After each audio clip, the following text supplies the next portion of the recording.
believe still needs to change for women in the legal profession?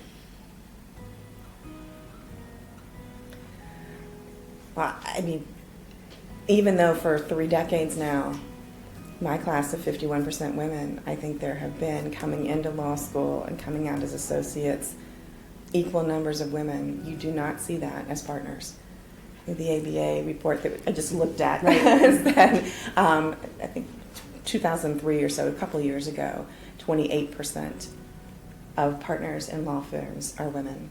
But for 30 years, 50% of associates coming out of law school have been women. So there's a big drop off. And then the managing partner. The managing partner a goes. fraction of that. Yeah. Drops off wildly. There's also part of the ABA study show that a huge number of women leave the profession at a midpoint in their career where they could be moving up to partner. But in private practices, the demands are still pretty heavy, and it's gotten better as men have become more prominent in parenting kids. It has loosened, I think, you guys can talk to this better than I did. You loosened the billable hours requirement some. But women are still doing the majority of running the household, taking care of if you have kids, and practicing. So it's still a lot of work because we don't have wives to run our errands, you know? Yeah. You have to normalize the male associates and the male partners taking leave when babies are born, because otherwise it all falls to that's one thing that partners. we've seen in just in recent years, the paternity leave and promotion of paternity leave, and it being a very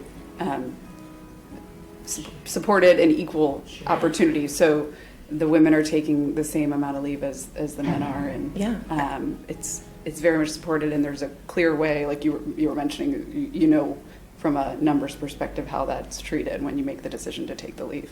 So I think that's just in the last 5 years an advancement. And here locally, I think some of the bigger firms on the coast have been doing that for longer.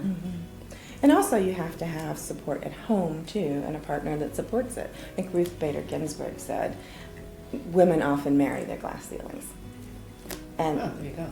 I think there's a lot of truth in that. If you don't have a partner who's willing to share in the work, the non-work work, cleaning the house, going to the grocery, picking up the kids when they're sick or whatever, it's going to put pressure on the women I absolutely to did not do successful. that. I mean, I love to just to say how wonderful my husband is, because he is, and I would love for him to be an example for other supportive spouses, and the way that he's really supported me and works a full-time job and has succeeded in his career, but is really an excellent dad at doing all of the things, whether it's coaching the kids or helping with the meals, and you know, everybody has their strengths, and I think that's one thing that I try to emphasize. And we have these working moms groups at work, and I have 4 mentees who I've mentored over the years, and each person has a different situation. But if we can coach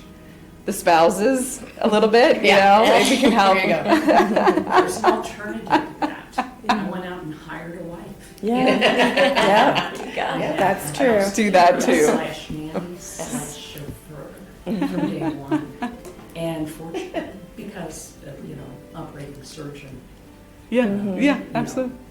Not going to be there to help take care of the kids. Although, in fairness, he did volunteer to do some coaching for some of the kids' activities. But that's expensive. And you have to have the income to support bringing in someone, you have to find somebody you can trust. Right. Basically be your surrogate. stand-in. So I'm Basic not sure that- childcare is expensive. Yeah, I'm not sure that happens as much anymore. I hope it doesn't have to. But I think it does, and I think it also. I think that the daycare is a good solution as well. I mean, I think that there's evidence-based research that shows that daycare is a positive environment for kids, and there's a lot of accreditation around that as well. So, But to your point, Kelly, I think part of the problem today is that daycare is still very, very expensive. Right. For people who are earning a decent income, you manage it. But we have a lot of lawyers who are breaking into the practice and who've been in the practice a handful of years. They're not Right. making huge numbers. Mhm. And for them, they may hit the point where it becomes more too costly, frankly, for Right. them to practice. Then they're better off staying at home if they've got more than one child, and you look at the costs. And so, frankly, daycare is a huge problem in our country. It is. And I think it affects our profession as well.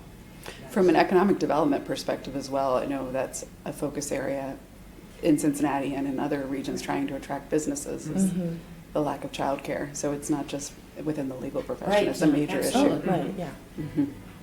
I think the flexibility too is helpful, and I think that's getting better. I don't know if, I'm sure it was a lot different before, but at least that's what I've loved about my firm and the private practice is sort of the flexibility to be able to leave if I need to. Granted, of course, if I'm in a deposition, that's different, right? But generally kind of come and go as I need to, and we support our associates in the same way, but I don't believe that that was the case No. before. It was, Well, and we were expected to work Saturdays, yes. at least, half a day. So you didn't really have much time to yourself. But you didn't have the flexibility. You were to be in the office. Yeah.